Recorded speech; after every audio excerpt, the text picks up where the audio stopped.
Veterinary విజ్ఞానం YouTube channel చూస్తున్న పాడి రైతులకు, గొర్రెలు మేకల పెంపకందారులందరికీ నమస్కారం. పాడి పశువులను పెంచే వాళ్ళు కానీ, గొర్రెలు మేకలు పెంచే వాళ్ళు కానీ అందరూ బాధపడేది ఏంటంటే మేపు ఖర్చు కానీ, ఫామ్ నిర్వహణలో ఉన్నటువంటి ఖర్చులు చాలా ఎక్కువైతున్నాయి, మిగులుబాటు అనేది చాలా తక్కువ ఉంటుంది అనే సందేహం అందరూ ముక్త కంఠంతో చెప్తూ ఉంటారు. గొర్రెల పెంపకం, మేకల పెంపకం, పాడి పశువుల పెంపకంలో ఖర్చులు అవుతాయి. ఆ ఖర్చులను తగ్గించుకునే ప్రయత్నం చేస్తే ఆటోమేటిక్గా పాడి పరిశ్రమ కానీ, గొర్రెలు మేకల పెంపకం కానీ లాభసాటిగా ఉండే అవకాశం ఉంటుంది.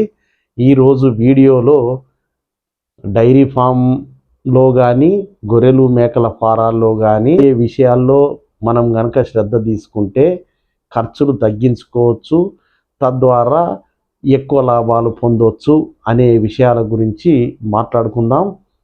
ఖర్చుల విషయానికి వస్తే రెండు రకాల ఖర్చులు ఉంటాయి. ఒకటి ఫిక్స్డ్ కాస్ట్, అంటే ఒకేసారి ఖర్చు పెట్టే ఖర్చులు, అంటే క్యాపిటల్ కాస్ట్లు అంటారు. రెండవది వేరియబుల్ కాస్ట్లు, అంటే ఉత్పాదక సామర్థ్యం పొందడానికి మనం పెట్టే ఖర్చు. ఈ రెండు రకాల ఖర్చులు ప్రతి డైరీ ఫామ్లో, గొర్రెలు మేకల ఫామ్లో చేయాల్సిన అవసరం ఉంటుంది. ముందుగా మనం ఫిక్స్డ్ ఖర్చుల గురించి చూద్దాం. ఫిక్స్డ్ ఖర్చుల్లో పాక నిర్మాణం కానీ, షెడ్ నిర్మాణం కానీ మొదటి విషయం. ఈ షెడ్ నిర్మాణం చేసేప్పుడు తక్కువ ఖర్చులో షెడ్ నిర్మించుకునే ప్రయత్నం చేయాలి. షెడ్ దేనికోసం మనం చేయాలి? పశువుల్ని కానీ, గొర్రెలు మేకలు కానీ వాతావరణ తీవ్రతల నుండి గురికాకుండా కాపాడడానికే ఈ షెడ్. దానికోసం ఎక్కువ ఖర్చు పెడితే అది పనికిరాని ఇన్వెస్ట్మెంట్ అవుతుంది.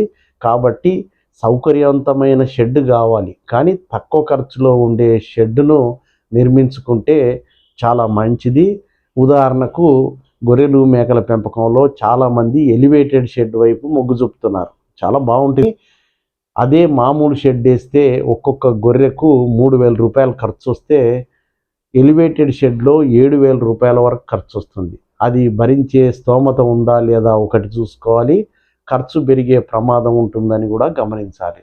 ఇక ఫిక్స్డ్ కాస్ట్లో రెండో విషయానికి వస్తే పరికరాలు. యాంత్రీకరణ వల్ల టైం సద్వినియోగం అవుతుంది, త్వరగా పనులు పూర్తి చేయవచ్చు. మనకున్నటువంటి అవసరాలను దృష్టిలో పెట్టుకొని స్టెప్ బై స్టెప్ పరికరాలు, అంటే చాప్ కట్టర్ కానీ, కట్టర్స్, ఫీడర్స్, బ్రష్ కట్టరు ఇట్లాంటివి కొనడం చాలా అవసరం.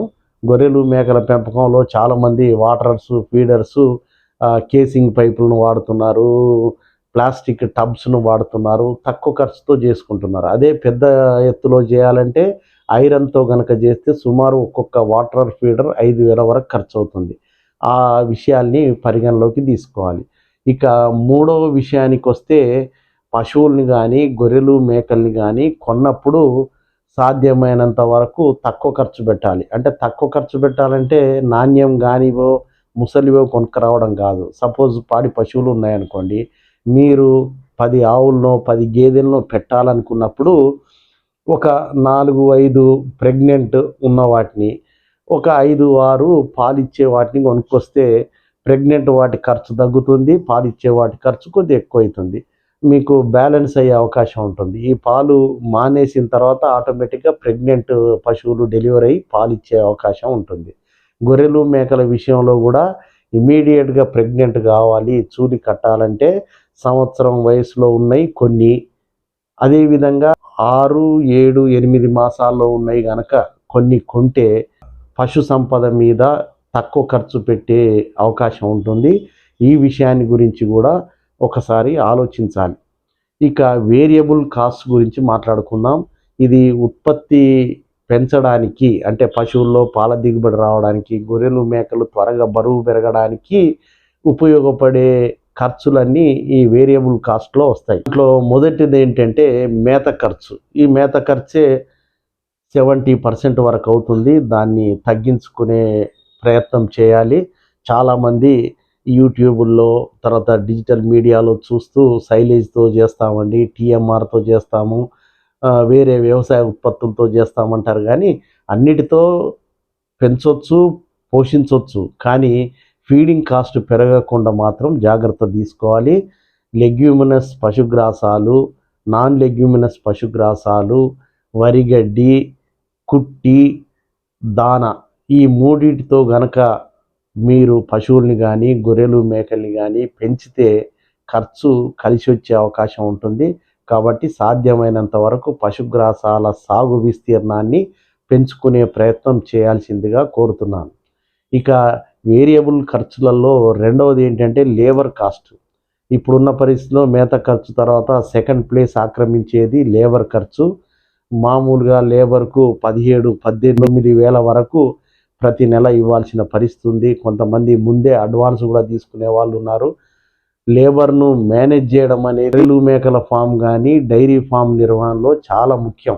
అందువల్ల వాళ్లకు సరిపోను పనిని కేటాయించాలి. త్వరగా ఖర్చు లేని ఒక విషయం గురించి చెప్తాను. గొర్రెలు మేకల ఫారాల్లో, పశువుల ఫారాల్లో యాజమాన్య పద్ధతులు పాటించడం అనేది చాలా ముఖ్యం. పాకలు శుభ్రంగా ఉండేటట్టు చూసుకోవాలి. లేకపోతే పొదుగు వాపు లాంటి సమస్యలు వస్తాయి, గిట్టల సమస్యలు వస్తాయి. అమ్మోనియా వాయువుతో శ్వాసకోశ సమస్యలు వచ్చే అవకాశం ఉంటుంది. అందువల్ల పాకల్ని శుభ్రంగా ఉంచుకోవాలి. పశువులకు కానీ గొర్రెలు మేకలకు కానీ నిరంతరం తాజా తాగునీళ్లు అందుబాటులో ఉండే విధంగా శ్రద్ధ తీసుకోవాలి. పశువులు కానీ గొర్రెలు మేకలు కానీ వాతావరణ తీవ్రతలకు గురి కాకుండా అవసరమైతే పరదాలు కట్టడం, స్ప్రింక్లర్స్ పెట్టడం, నీళ్లు చిలకరించడం లాంటివి చేస్తూ పశువుల్ని గొర్రెలు మేకల్ని సంరక్షించడం అనేది చాలా అవసరం. ఇవి నా దృష్టికి వచ్చిన అంశాలండి.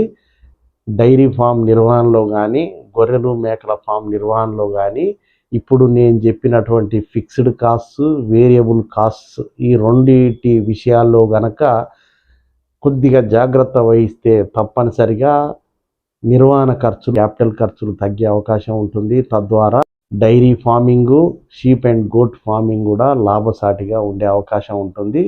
ఈ విషయాన్ని ఒక్కసారి పరిశీలించాల్సిందిగా అందరు రైతుల్ని కోరుతూ మరొక వీడియోలో కలుద్దాం. ధన్యవాదాలు.